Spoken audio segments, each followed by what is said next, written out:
بسم الله الرحمن الرحیم. زما انتهایی محترم معزز مشرانو کشرانو په کور کې خویندو میندو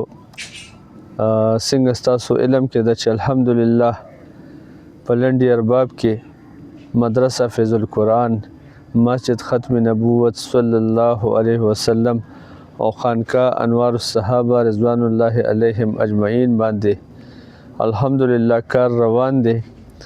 او دا د الله رب العالمین احسان عظیم دی چې الله رب العزت مونږ ته زموږ د ملګرو ته دا توفیق راکړو او د دې جامعه آغاز وشولو او څنګه تاسو ته د نامې نه ظاهریږي چې دا به انشاءالله العزیز یو دینی نظریاتي اداره وي چې دلته نه کوم کسان فارغیږي به انشاءالله حافظان عالمان با عمله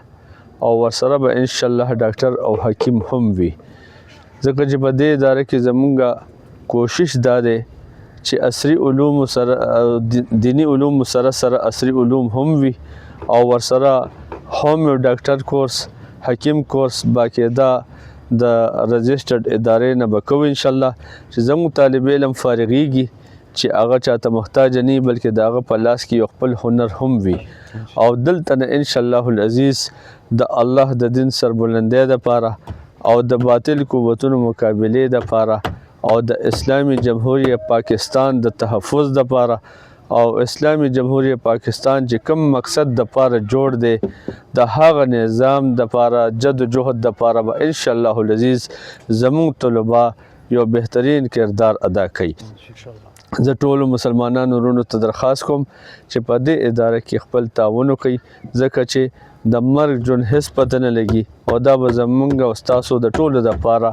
یو بهترین صدقې جاریه وي. الرحمن الرحیم. څنګه چې تاسو ته حضرت قاسمي صاحب وفرمایل او د غراض او مقاصد تاسو ته کېښو، ډېر د الله احسان دی. الحمدلله په مختصر وخت کې دې ته الله پاک وجود ورکو او انشاءالله العزیز یو ورځ به داسې راشي چې دا به یو ډېر عالیشان بلډینګ وي او مونږ الله نه دا سوال کوو چې الله پاک مونږ ته دا بلډینګ په عمل سره او په د هر څه په دې درسونو سره دا آباد وښي. نو انشاءالله العزیز داسې کارونه دا د یو فرد نی او دې کې الله پاک به بیا چې چا انتخاب کوي د هغې پکې برخې کوي. نو انشاءالله اوسه پورې چې څونه دا تاسو وینئ دا کارونه روان دي نو 20-25 لاک روپو پورې الحمدلله مرګورو اخلاص وکړو او هغه په دې باندې هم لګې دي او روانې دي لګي هم د خیره سره. نو انشاءالله چې مونږ او تاسو نارینه زنانه څونه چې زمونږ د اواز اورئ نو چې په دې کې خصوصا اخلاص وکړئ، رابطه کوئ چې کوم شي ضرورت وي هغه شی هم تاسو وروړی شئ، نغدې پیسې هم تاسو ورکولی شئ. په ډسکرپشن کې به تاسو ته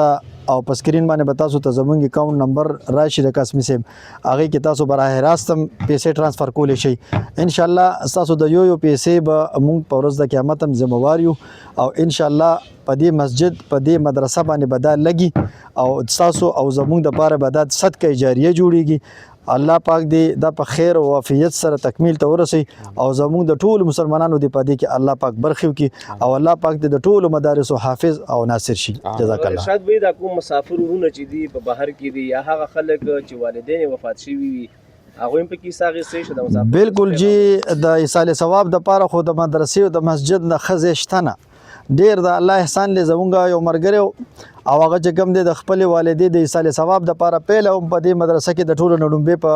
2.5 لکه باندې ماشاءالله بور وکړو او هغې نه دا په هغې باندې دا مدرسه تعمیر کېږي. نو بس دا خو د ګټې سوداګانې دي، د آخرت د ګټې سوداګانې دي. الله پاک دې پیله ماله پکې وس توفیق راکړي چې الله پاک ماله ډېرې تېرې راکړي او زه پکې ولګوم او زه خو دا اراده لرم چې الله پاک ماله دا نه راکړي چې زه چاړو چانه ونه غواړو به خپلې پکې ولګو. نو بس الله پاک دې دا تعمیر دا د الله کور دی، د الله کورونه دي، دا نه پاتې کېږي خو بس بختور به هغه خلک چې څوک په دې کې استعمال شي.